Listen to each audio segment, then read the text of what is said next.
Hello and welcome to SalesTV, the show where we aim to help salespeople learn at least one new thing each week to improve their performance. Or this week, salespeople and professional services consultants. I'm your co-host, Alex Abbott, also known as the Bearded Sales Guy, founder of Sapiro, creator of the Conversation Operating System and co-founder of Alex, a social enablement platform by Critical Convo. And my passion lies in helping people and organizations build real, meaningful conversations that drive growth and success. And to help me navigate this conversation today is Mr. Rob Durant. Hello, sir. Hello. Hi, everyone. I am Rob Durant. I am CEO of U.S. Operations of the Institute of Sales Professionals.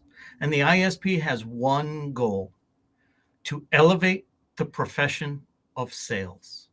That's why I'm so happy to be a part of SalesTV, and especially today's episode. I think we're well on our way to doing that. Excellent. Excellent. So we're diving into an exciting and a highly relevant topic. What separates top performers in professional services and sales from the rest? And we're thrilled to be joined by a legend in the world of sales. Our guest today is Matt Dixon, the co-author of groundbreaking books like The Challenger Sale, The Jolt Effect, and his latest book, The Activator Advantage: What Today's Rainmakers Do Differently. In his new book, Matt explores how activators, a specific type of rainmaker, consistently outperform their peers by embedding business development habits into their daily routines, leveraging their networks, and delivering both business and personal value to clients. So let's dive into the conversation and welcome Mr. Matt Dixon. Hello. Hey, Matt. Welcome. Thanks for having me. Great to see you. Now, we were just talking about this before the show. We think it's been over a year, possibly 2 years since you were last on SalesTV. I'm like a bad penny, guys. I always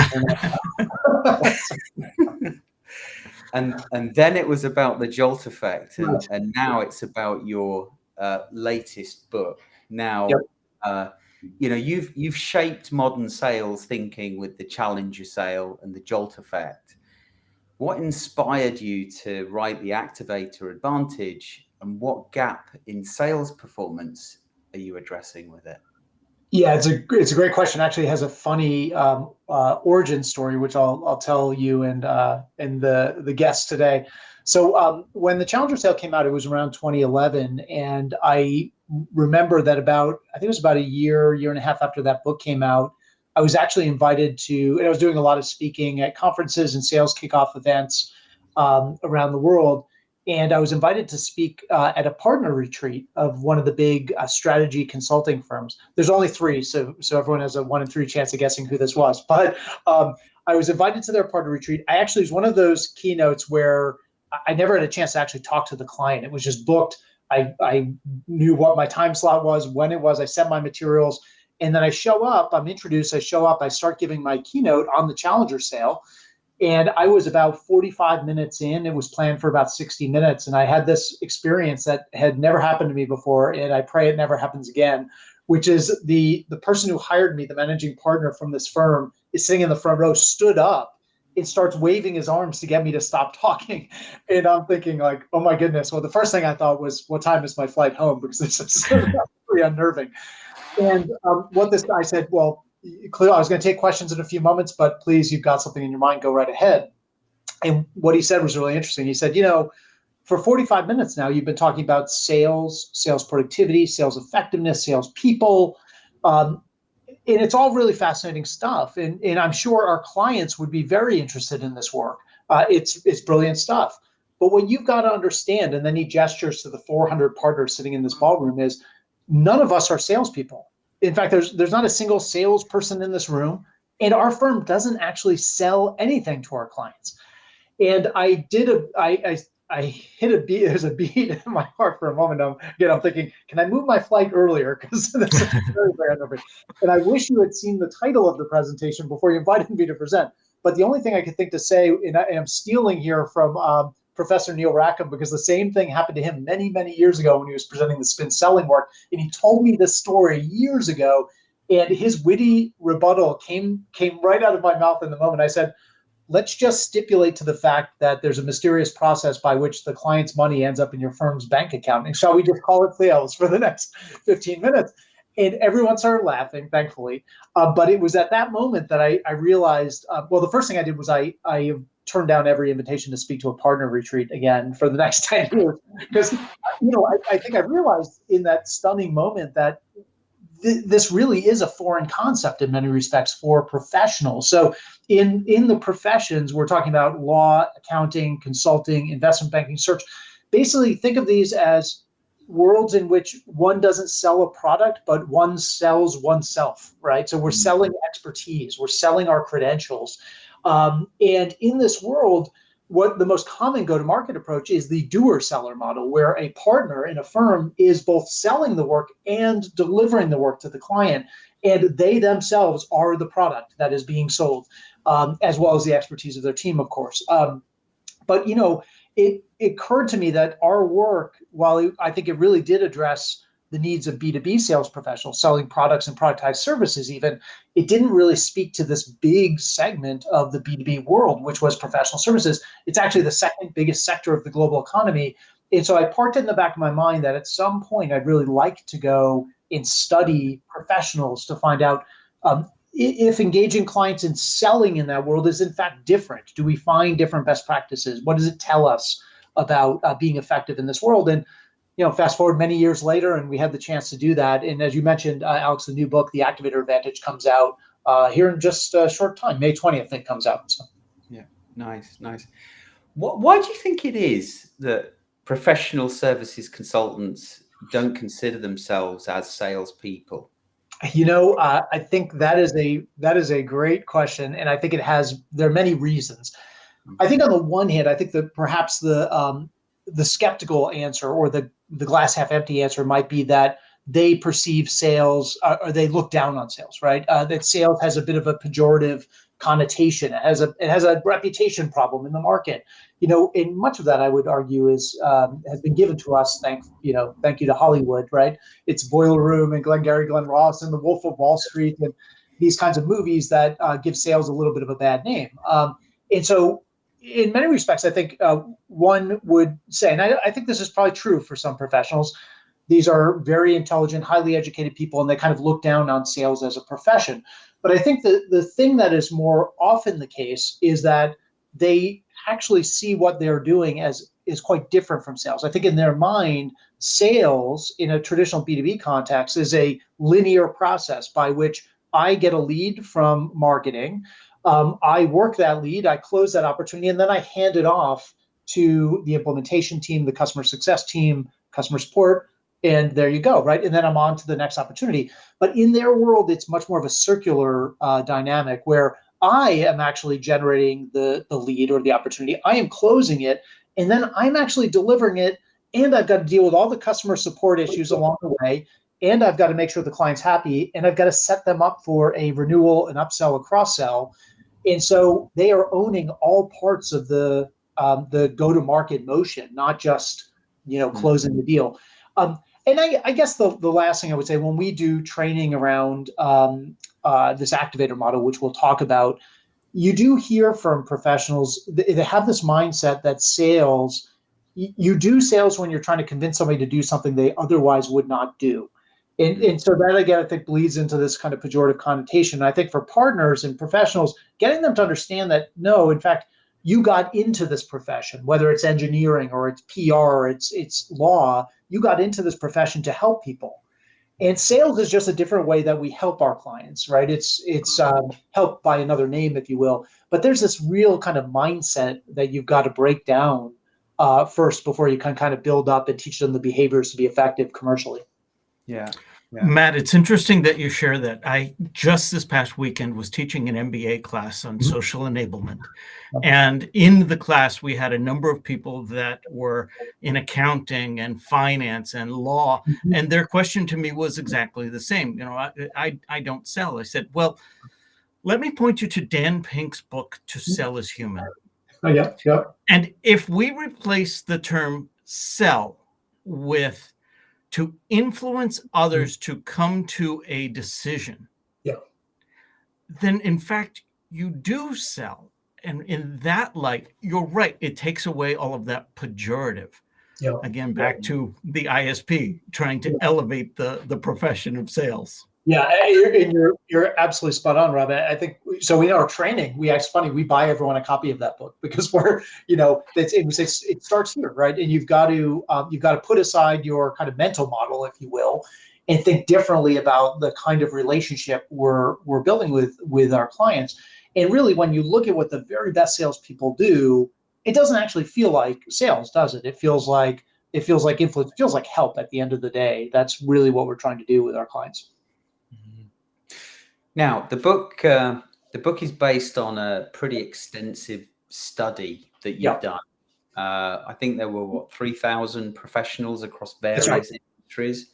Can you perhaps share some insights that surprised you in the research that you did? Yeah, I think there's two things I would point to. The first is, we ran a very similar analysis to what we did with the Challenger work. So for those viewers who remember that book, we found there were 5 types of salespeople. Here we actually, as luck would have it, and by the way, we've tried to run this approach many times and failed, or rerun it with other populations. This is the only other time it worked. When we take a population that is strictly professionals or doer sellers in the professional services industry, what we find is there are 5 types of partners or 5 types of professionals. So I'll just very quickly walk through them. The first one is the expert. So the expert is who they sound like. They've got really deep subject matter expertise. Their mindset is that the client, because of the depth of their expertise and how well known they are in the market, the client will find them. And so in the words of one CEO we spoke to during this research, he determined very quickly all of his partners were experts, or most of them were. And he said their go-to-market approach is to, quote unquote, aggressively wait for the phone to ring. And as you could imagine, he wasn't a huge fan of that approach. But it's actually quite typical of experts. They are very reluctant. They don't like sales. Of all of these profiles, those are probably the ones who have the most deep-seated pejorative connotation of selling and what it means. They believe that clients should find them if they need their help, and they will find them as long as they speak at industry conferences, if they serve on panels, if they publish thought leadership, if they're ranked highly, like in the Chambers ranking in law, for instance. My clients will find me. But what it means in practical terms is, by the time the client finds the expert, they're probably talking to a few other experts from other firms, and then these folks get driven into a lot of RFPs and a lot of competitive pursuits. The second one is the confidant. The confidant I would describe as kind of an old school trusted advisor. The trusted advisor model is really held up as kind of the gold standard in the industry, and has been for many decades. The way these folks do it, I think the authors of the book, Charlie Green, David Macer, would probably not say that that's what they meant. I think they take it to a bit of an extreme. But when you look at what they do, the way they execute this approach is they try to build a very small portfolio of very deep client relationships. So it's basically like, I'm trying to build a personal set of ATM machines and then just stand by those ATM machines and collect money. So they try to build a moat around the small handful of key clients by delivering great client service. They really bend over backwards for their clients. They deliver great work product, and they try to build not just deep business relationships, but actually personal relationships with their clients. So many of these partners, when we interviewed them, will speak wistfully about the fact that they go on holiday with their clients in their client's family, or that this was a friend from law school or business school, and now that person has become my client as well. So they really do pride themselves on that kind of depth of relationship. Their mindset when it comes to business development is, if I've got this kind of relationship, the client should automatically come back to me the next time they need help. It would be a violation of the kind of relationship we have for them to force me to compete for the work. Like, that's just not that's not the kind of relationship we have. So they kind of expect the client to keep coming back. Now, the dark side, I would say, of the confidant is, because they built this personal set of ATM machines, they're very reluctant to share them internally. So they've got very sharp elbows inside the firm. They don't put any notes in the CRM system. They get mad when the unsuspecting associate phones into their client to ask for a meeting. They go, up in arms because they live in fear of what might happen if a colleague comes in and basically screws it up for them, because they don't have very many of these relationships, and it's what pays their bonus every year. The third one is the activator. So the activator is a super connector. So they're very, very active on LinkedIn, big users of tools like Sales Navigator or Exec Atlas from Equilar to manage their networks digitally. But they also make very purposeful use of live events. So conferences, firm-sponsored events. These are the people, we know these people. They're the ones who go to the event with a game plan. So they know who's coming. They've set up the coffees and the lunches and the breakfasts and the dinners, and they've got kind of a hit list of all the people they want to talk to. And what's interesting, because people have asked us, why don't you just call them connectors? Because that's kind of what they're doing. But we think it undersells the active ingredient of Activator, no pun intended. But what they do is they take these LinkedIn connections, they take these stack of business cards they collect at the event, and they turn them into paying client relationships by proactively bringing new ideas to the client, which might sound familiar because it's something that we also found in the challenger work. They are very focused on, what is the thing that I know that my client needs to know? And I'm going to proactively reach out to them with those opportunities, those ideas to make money, save money, mitigate risk, grab market share, whatever the outcome is that I drive as a professional. I'm not going to charge my client for that insight, but I'm going to use it as a way to pay it forward, so that when the client sees that this is a need, an opportunity, I've shaped their understanding of it, and I've established preference for me as the service provider. The other thing I'd say about the activator is, unlike the compound who boxes their colleagues out, the activator looks to bring their colleagues in. And they do it for lots of reasons, but I think the most, if you will, the economic reason they do it is that they know that the market is much more competitive today. In fact, you may remember this, Alex, in the article, we talk about the fact that client loyalty in professional services is kind of on a secular decline. Clients are much less likely to just automatically come back to the incumbent firm again and again for follow-on work.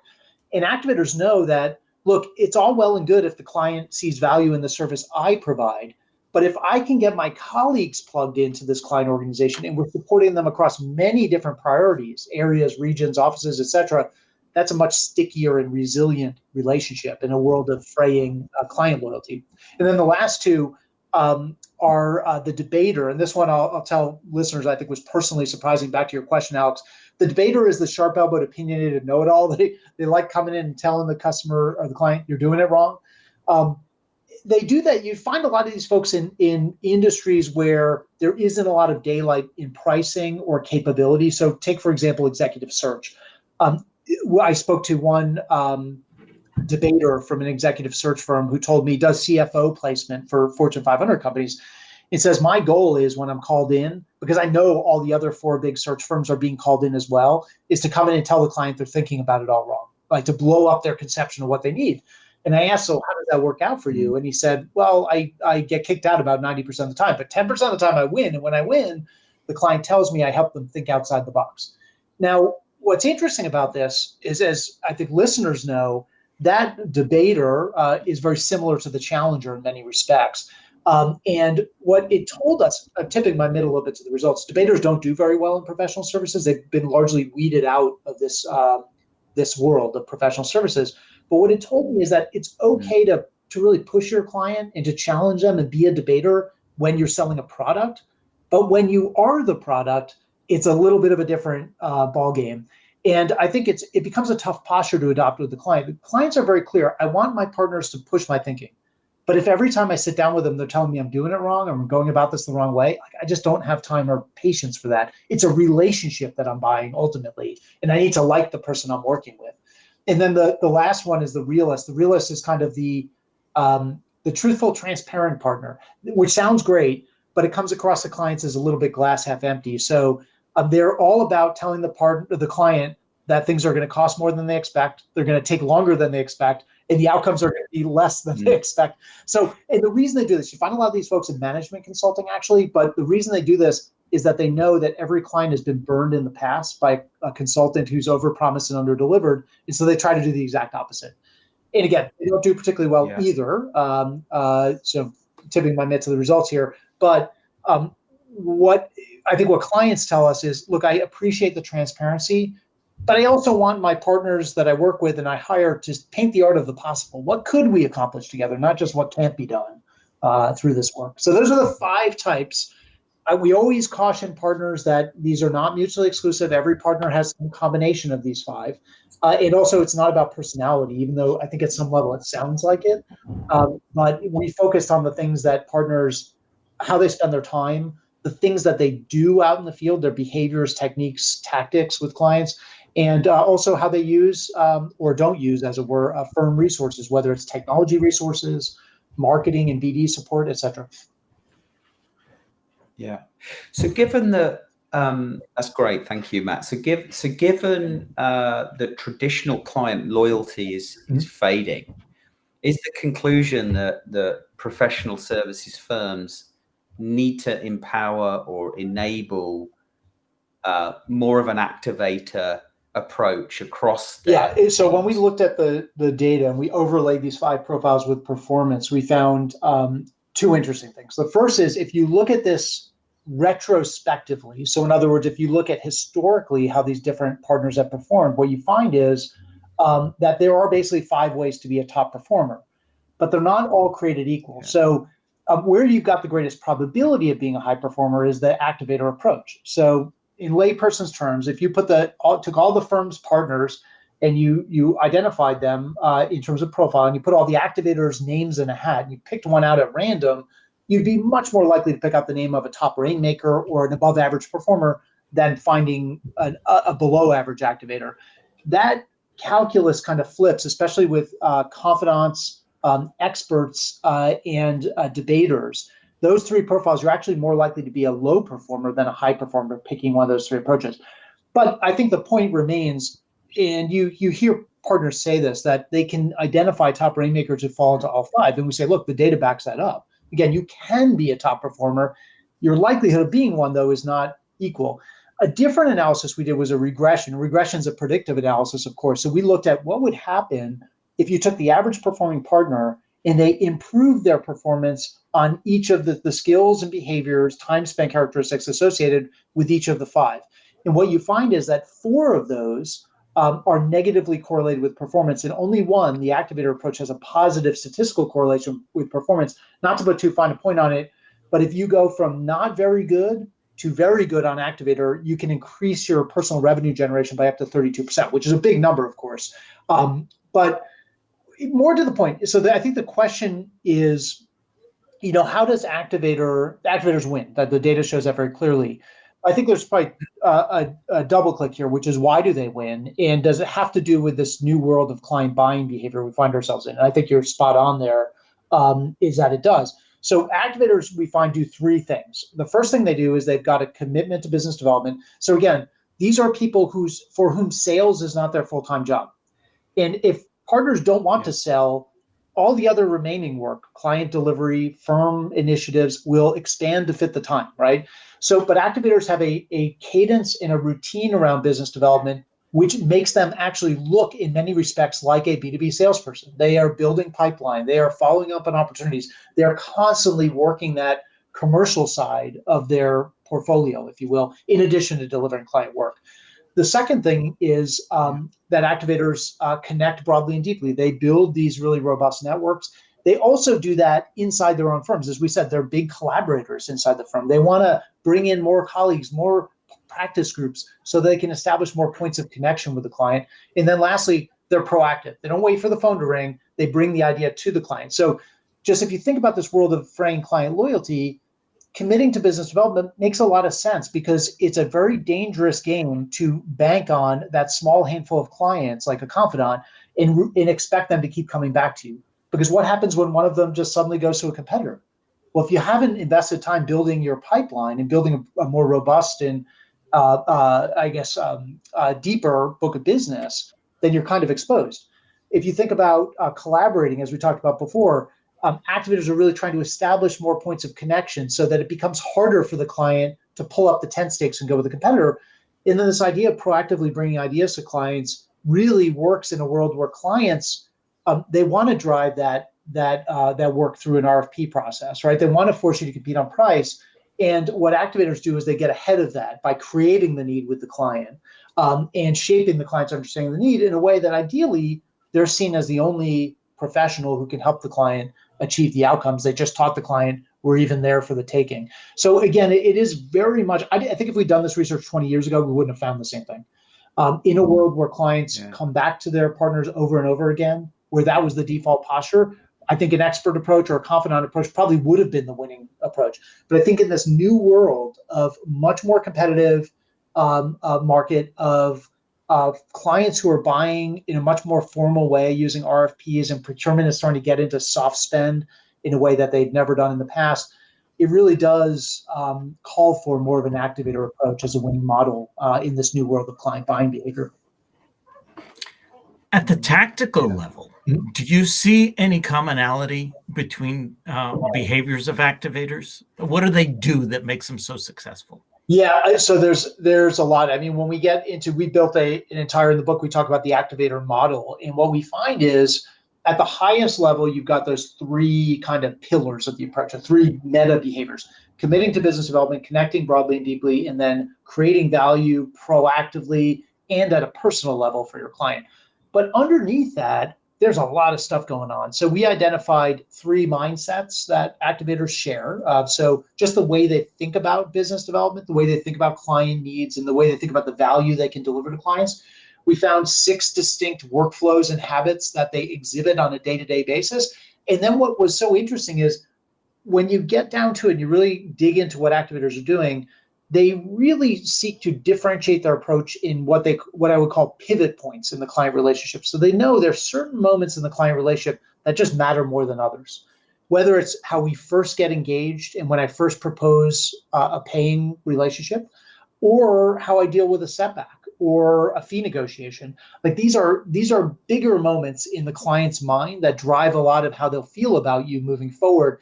And activators really seek to differentiate themselves in those moments. So yeah, there's a lot more to it, or underpinning those 3 C's of committing, connecting, and creating when you get down to kind of the day-to-day habits, workflows, how they comport themselves in client interactions, et cetera.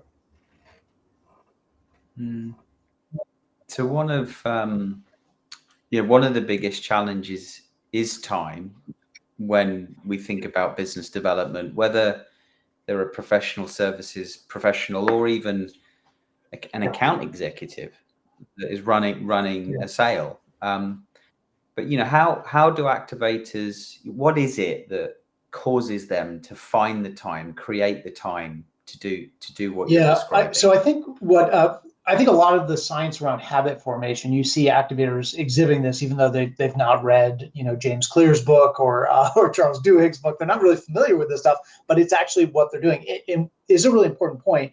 But when you talk to activators, most of them will tell you, I was not born to do this. Like I didn't come out of the womb with a gift for sales.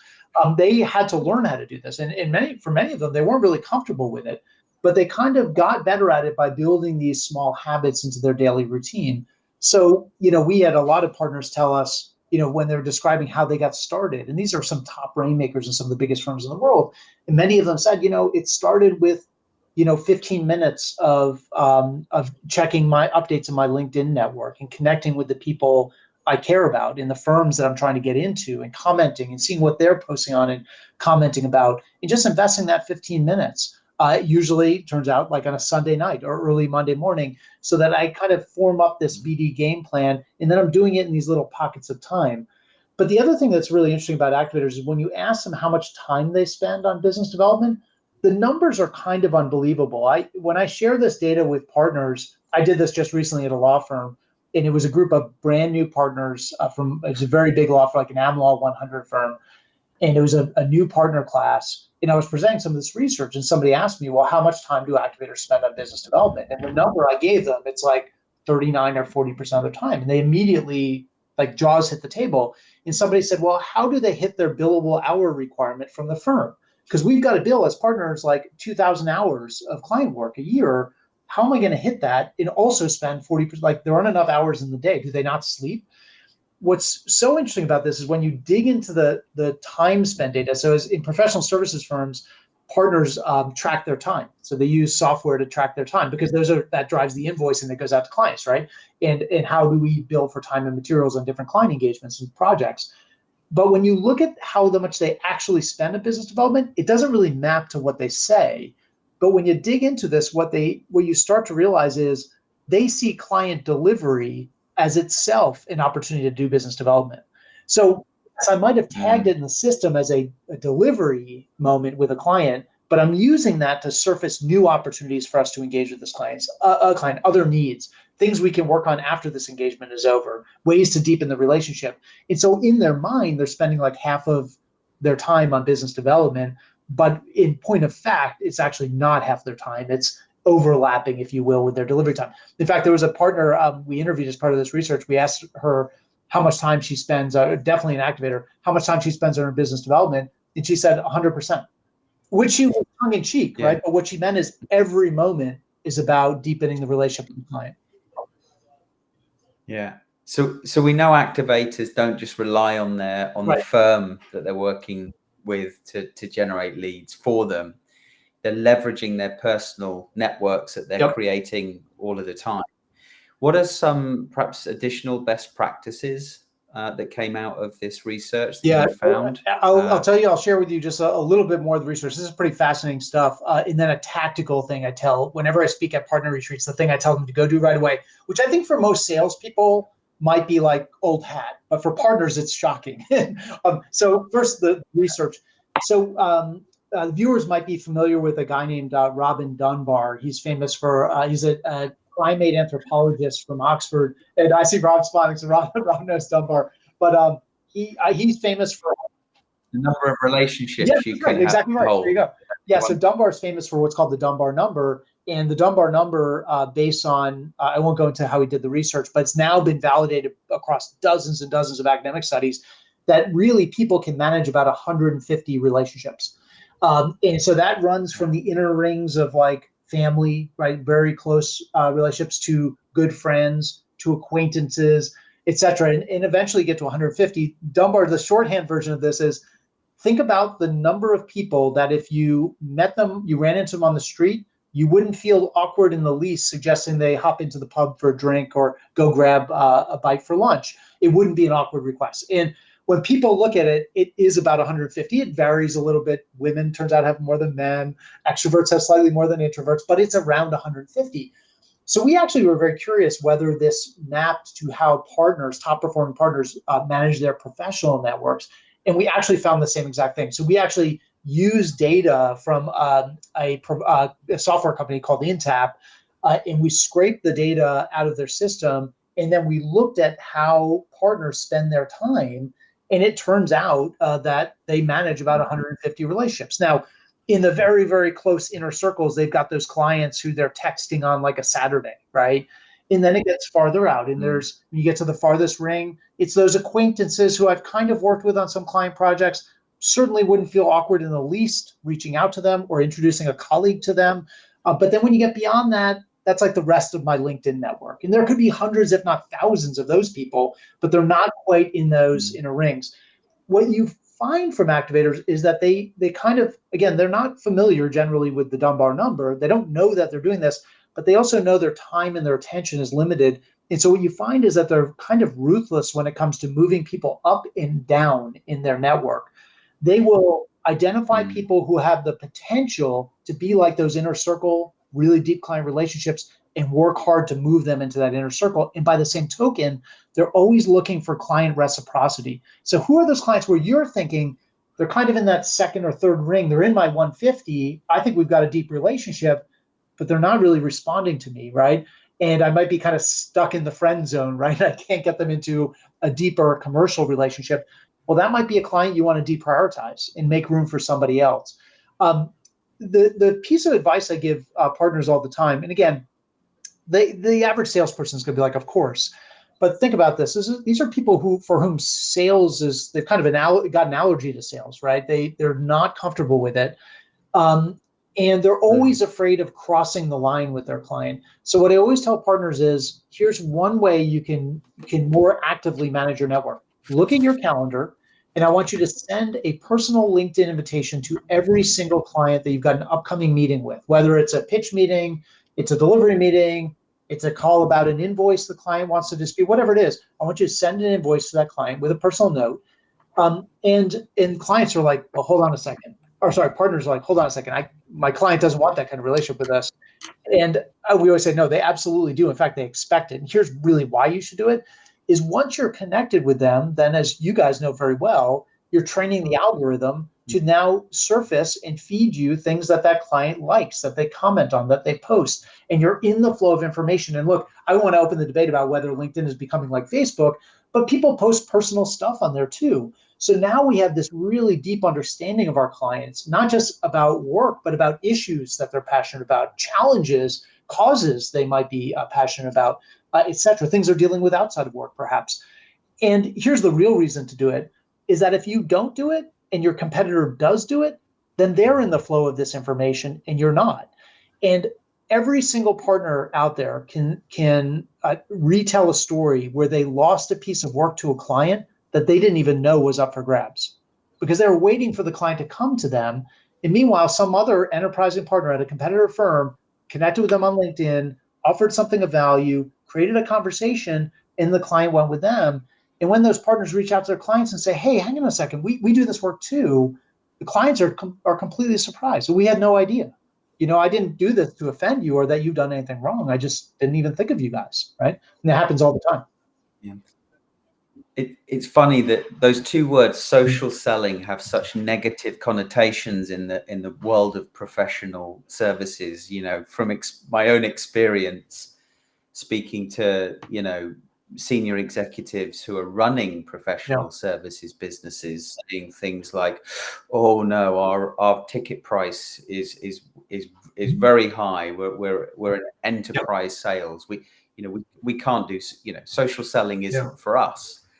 And so, yes, we need to change the language for them, but it absolutely is for them. Yeah, it is. It's the language, you're right, probably needs to be changed, but we spend a lot of time talking to partners about using technology. So again, we spend a lot of time talking about how to make strategic use of live events as well. But we spend a lot of time talking about using technology to manage a network that can get unwieldy and it can be hard to stay on top of it. And if you will, again, take away that sort of pejorative connotation, but it's more about using technology as an ally to really stay plugged in and close and tight with these clients to understand when they're changing jobs, right? To understand when certain events have happened. Their company acquired a company. And as we all know, and we tell salespeople this all the time, when somebody takes a new job, when something big and transformative has happened, those clients will spend most of their budget within like 100 days, right? So they line up their service providers, their vendors, and they go. And so these are tremendous opportunities to plug in and engage with the client. One thing I'll offer, and this is another piece of advice I give folks is, and it helps them, I think, with this idea of like, I don't want to be seen as a social salesperson. Because when clients take new jobs, think about like the lawyers, whenever somebody moves from, general counsel of one company to general counsel of another, all of the law firms reach out and they all want to check in. And clients hate that because they're like, these are just people trolling for work, right? And so instead, what Activators try to do is deliver personal value in those moments. So Alex, I saw you just landed this GC job in this industrial firm.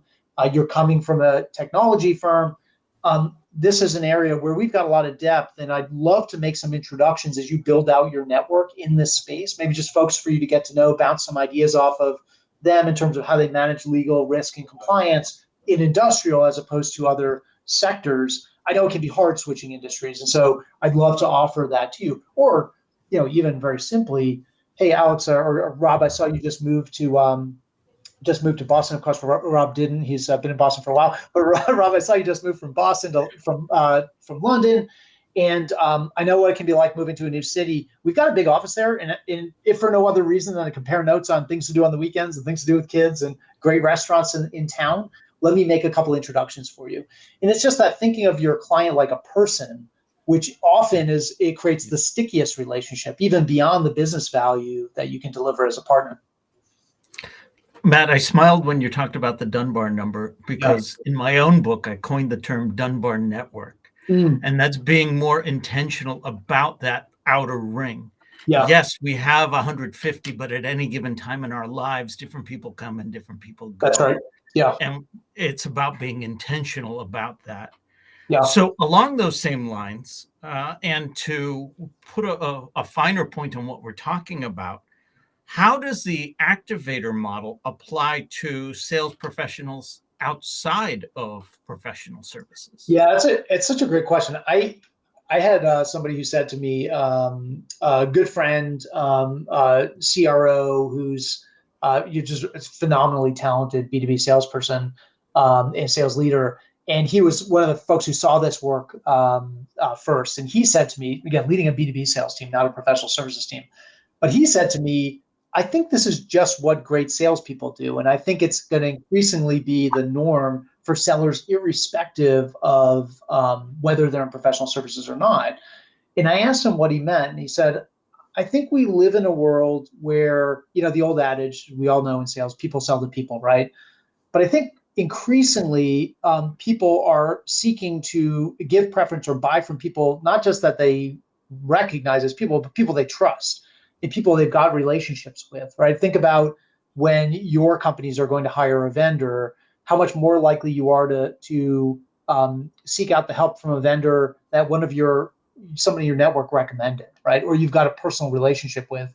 And I think that might just be a function of the world we live in today, misinformation, lack of trust in institutions and in companies. And truthfully, let's be honest, I think people have been oversold for a very long time with promises where maybe vendors confuse the current tense and the future tense in describing what their platforms can do.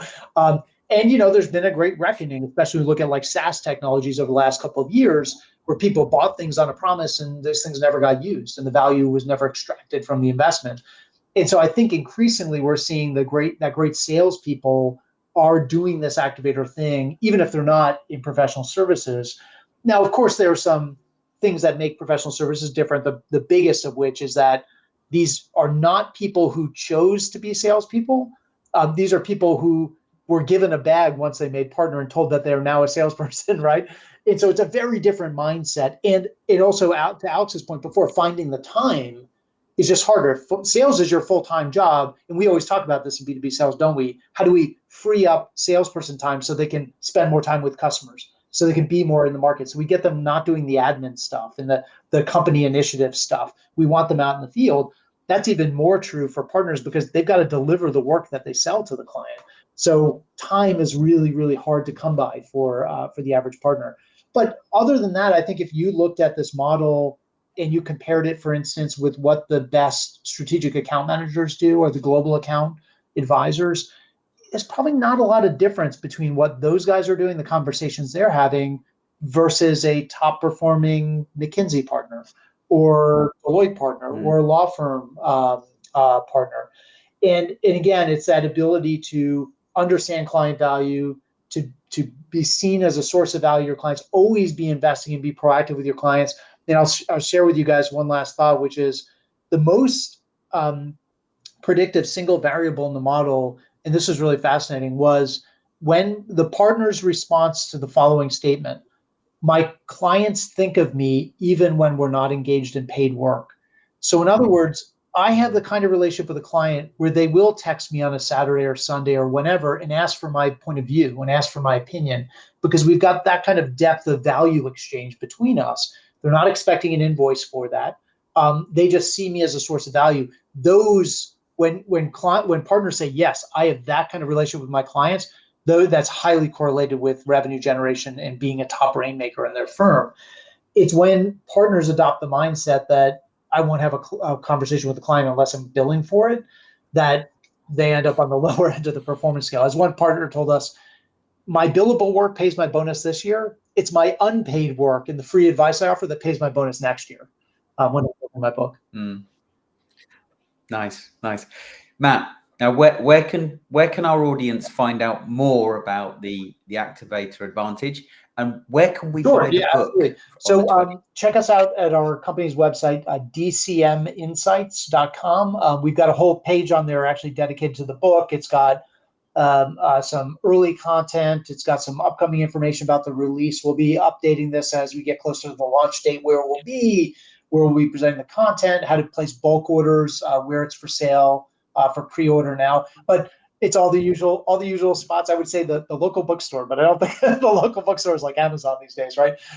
Barnes and Noble and all the places that great books are sold. So. Yeah, brilliant, Matt. This has been excellent. Thank you so much for thank you so much with us again.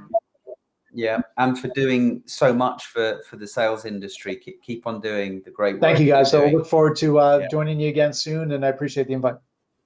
Excellent. Yeah. Until next time, have a great week all. Bye. Bye-bye.